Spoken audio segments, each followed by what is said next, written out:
A long time ago in a galaxy far, far away, a pop culture juggernaut called Star Wars took the world by storm. There was nowhere to hide from it. Toys, games, clothing, even the local comic book rack. Star Wars was everywhere.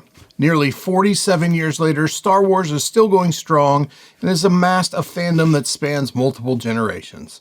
Fans have been collecting anything with Star Wars slapped on it from day one, but you may be surprised at how affordable certain key comic book issues are even today.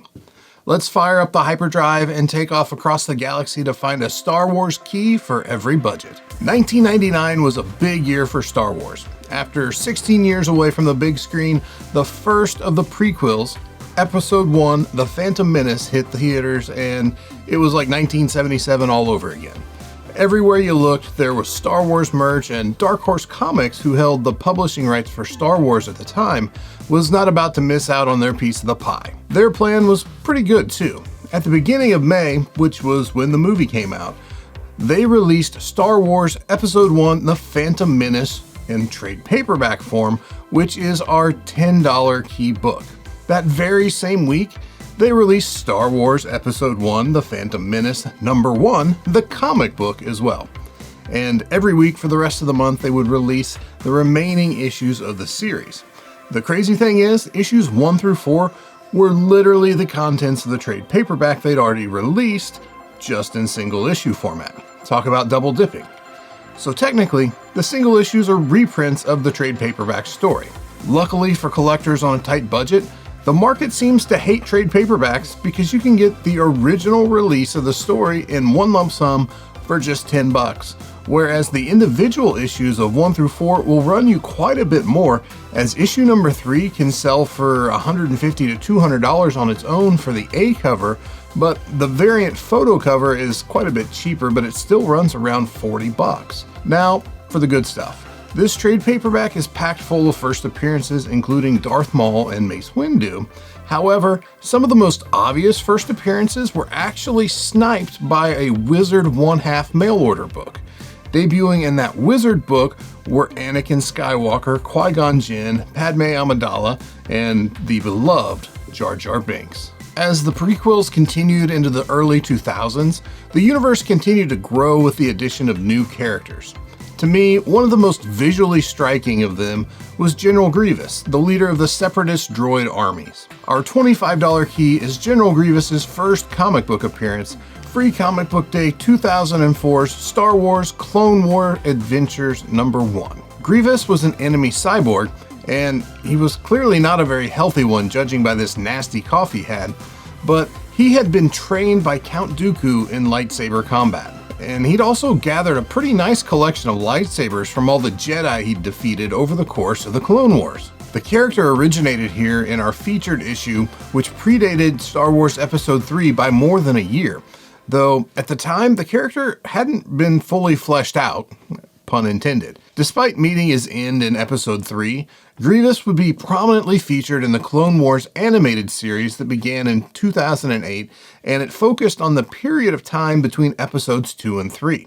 This issue's story was titled Hide in Plain Sight from writer Randy Stradley, featuring cover and interior art from the Filbach brothers. Books like this are a great example of why it's important to head out to your area LCS for Free Comic Book Day. Worst case scenario, you get some free comics and you can support your local LCS. Best case scenario, you bring home a book that was given to you for free and it grows up to be worth $25 and is featured on a YouTube video 20 years later. Our next stop is the $50 budget book, and for this one, we're jumping back to the mid-80s with Ewoks #10. Cover dated for November 1986, Ewoks 10 was published by the Star Comics imprint Marvel launched to house their children's titles. The cover featured Wicket, everybody's favorite spear-wielding teddy bear, Ewok, and was drawn by Warner Creamer. The story from Dave Manek was titled The Demons of Endor, and it was a continuation of the story from Droids #4. None of that has anything to do with why this issue is worth $50, though. Ewoks 10 is one of the 25th anniversary Marvel cover issues. In total, there were 29 titles that were published with the John Romita 25th anniversary border, and without a doubt, the most difficult issues to track down are the Star Comics titles like Ewoks. as the children's titles had often had lower print runs, and since they were targeted to younger readers, finding copies in good condition can be particularly difficult. I've talked about these anniversary covers on many occasions in the past, and I continue to see collectors chipping away at the set as they pop up.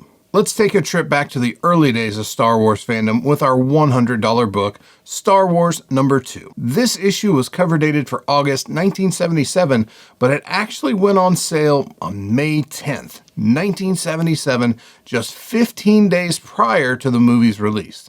The first 6 issues were an adaptation of Episode 4 before the series moved on to original stories between the films.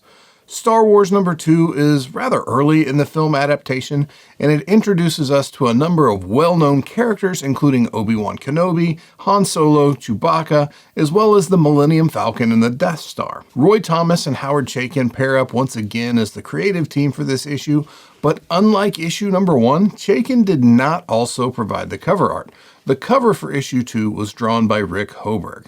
Star Wars 2 went on a bit of a ride during the comic book boom, but values have settled back down to where a nice high-grade raw copy of this one should cost you right at $100. If you're more interested in slabs, then recent sales of CGC 8.5s have been bouncing back and forth between $100 and $115 or $120 thus far in 2024, so be sure to keep an eye out for one of those $100 buying opportunities to stay on budget. It's time to take it up a notch. The budget is starting to get up there, and if we're going to spend upwards of $500 on a single book, it's got to be a good one.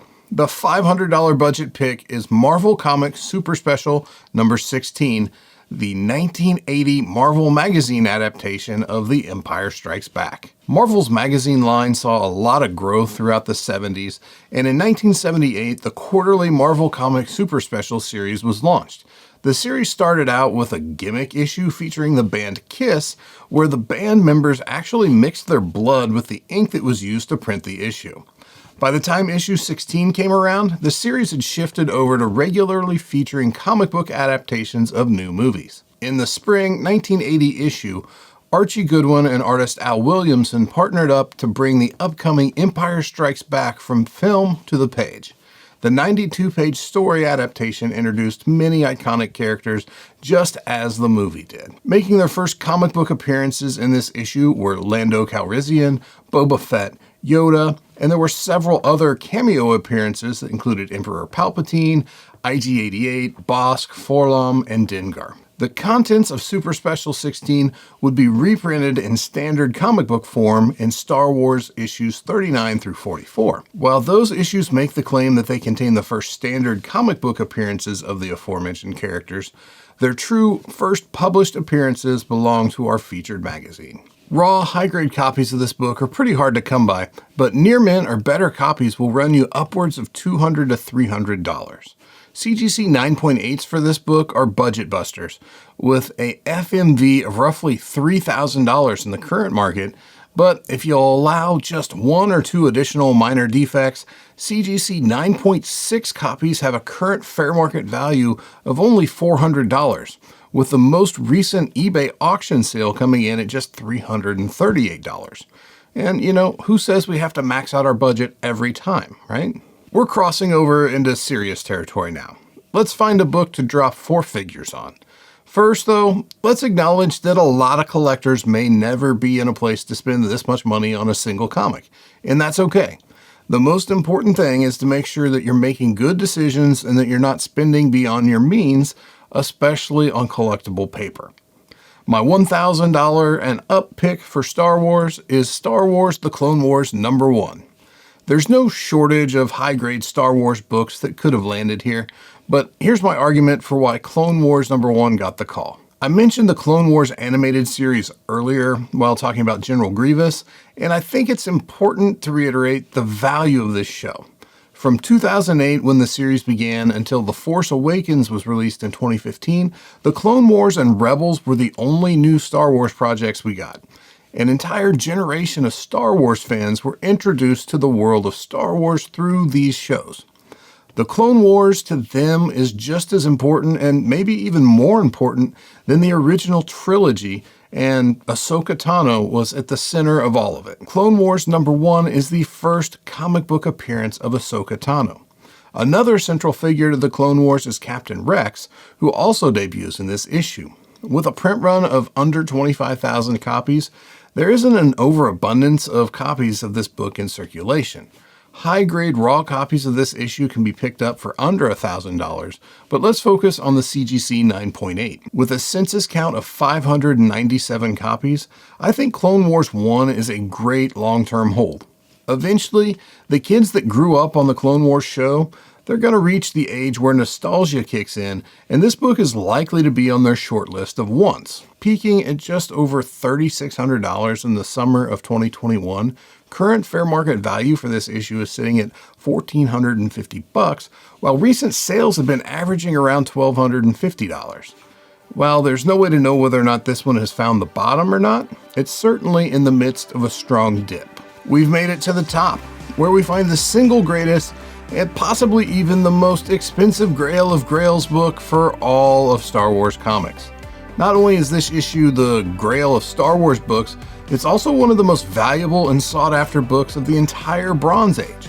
Star Wars #1, the 35-cent price variant. Marvel had previously experimented with 5-cent price increases, moving from 25 cents to 30 cents in a limited number of test markets.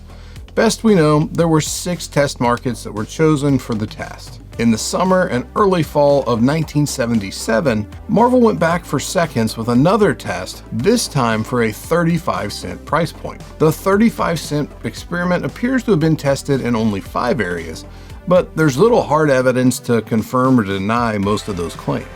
The suspected markets were Memphis, Tennessee, Wilmington, North Carolina, Tuscaloosa, Alabama, San Antonio, Texas, and Toledo, Ohio. Generally speaking, the 35-cent variants are viewed as being scarcer than their 30-cent price variant counterparts. Couple that with the fact a couple of significant key issues were released during the time of this test, specifically Iron Man 14 in addition to our featured Star Wars 1, and you've got some serious unicorns to hunt. As of the recording of this video, there are only 316 graded copies on the CGC census, with 284 of those being universal copies.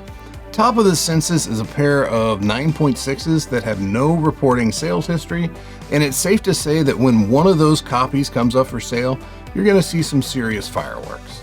Looking back over the last 12 months, there have been a total of 9 sales since February of 2023, with grades ranging from 3.5 to 9.4 during the period.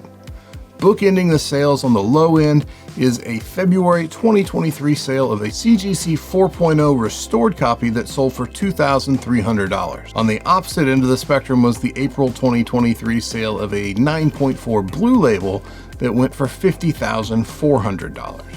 Most recently, though, a 3.5 Universal copy sold for $2,927 at the end of September 2023. A word of warning about this book: be careful not to confuse one of the Whitman reprints with a legit 35-cent variant. The excitement of finding a 35-cent copy can make it really easy to overlook the giant word reprint hiding in plain sight just to the left of Luke Skywalker in the top left of the cover. No matter the size of your comic budget, you can find noteworthy issues to add to your collection regardless of what you like to collect. The Keys for Every Budget series is another oldie but goodie from the Como content library that I'm hoping to revive for 2024. As with the Collector's Series video I posted last week, let me know down in the comments if you have a suggestion for a future installment for this series. Until next time, collect responsibly, and I'll see you in the next video.